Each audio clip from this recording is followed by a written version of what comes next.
Hi everyone, ఎలా ఉన్నారు అందరూ? నేను మీ ముందుకు ఒక కొత్త సిరీస్తో వచ్చేసాను. అదేంటంటే మిడిల్ క్లాస్ మెలోడీస్. సో మనం మిడిల్ క్లాస్ ఫ్యామిలీస్లో డైలీ కొన్ని పనులు చేస్తూ ఉంటాం. మనం టైం సేవ్ చేసుకోవడానికి, లేదా పవర్ సేవ్ చేయడానికి, గ్యాస్ సేవ్ చేయడానికి, అలాంటివన్నీ మన వీడియోలో చూపిస్తాను. సో మీరు కనుక దేనికైనా కనెక్ట్ అయితే ఖచ్చితంగా కామెంట్ చేయండి. సో ఫస్ట్ అయితే నేను స్వీట్ పొటాటో బాయిల్ చేయాలి, అలాగే మా పాపకి ఎగ్ బాయిల్ చేయాలి. సో రెండు సపరేట్గా చేస్తే మనకి టైం వేస్ట్, అలాగే గ్యాస్ వేస్ట్. సో అందుకే రెండు కలిపేసి ఒక కుక్కర్లోనే పెట్టేశాను. సో రెండు పనులు ఒకేసారి అయిపోయాయి. మీరు ఇలా ఎప్పుడైనా చేశారని ఖచ్చితంగా కామెంట్ చేయండి.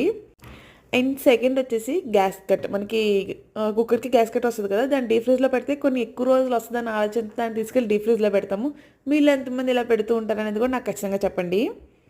అండ్ మనకి ప్యాంట్రీ స్టోరేజ్కి కాస్ట్లీ బాక్సెస్, సేమ్ బాక్సెస్ ఒకేలాంటివి అయితే ఉండవు.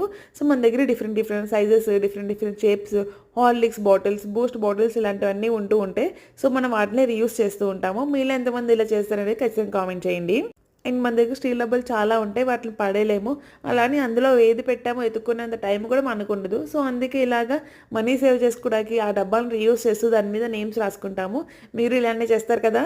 అండ్ ప్రతి మిడిల్ క్లాస్ ఫ్యామిలీస్లో ఒక కవర్ ఉంటుంది, అందులో గ్రూప్ ఆఫ్ కవర్స్ ఉంటాయి. సో ఎప్పుడైనా దేనికైనా పనికొస్తుందని అలా ఉంచుతూ ఉంటాము. అవి అలా కరెక్ట్ అవుతాయి, కానీ వాటిని దేనికి ఎక్కువగా వాడము.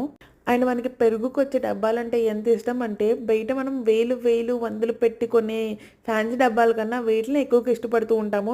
వీటిని పడేయడానికి అస్సలు మనసు ఒప్పదు, ఏదో రకంగా వాడుతూనే ఉంటాము. మీరు ఇలానే చేస్తారా? మీ ఇంట్లో ఏమేమి స్టోరేజ్ చేస్తారు ఇలాంటి కర్డ్ బాక్సెస్లో? ఖచ్చితంగా కామెంట్ చేసి చెప్పండి. అండ్ ప్రతి ఫ్రిడ్జ్లో ఒక ర్యాక్ ఉంటుంది, ఓన్లీ పచ్చళ్ళే స్టోరేజ్ చేస్తారు. మీ ఫ్రిడ్జ్లో కనుక అలాంటి పికిల్ ర్యాక్ ఉంటే కింద ఎస్ అని కామెంట్ చేయండి. Thank you for watching.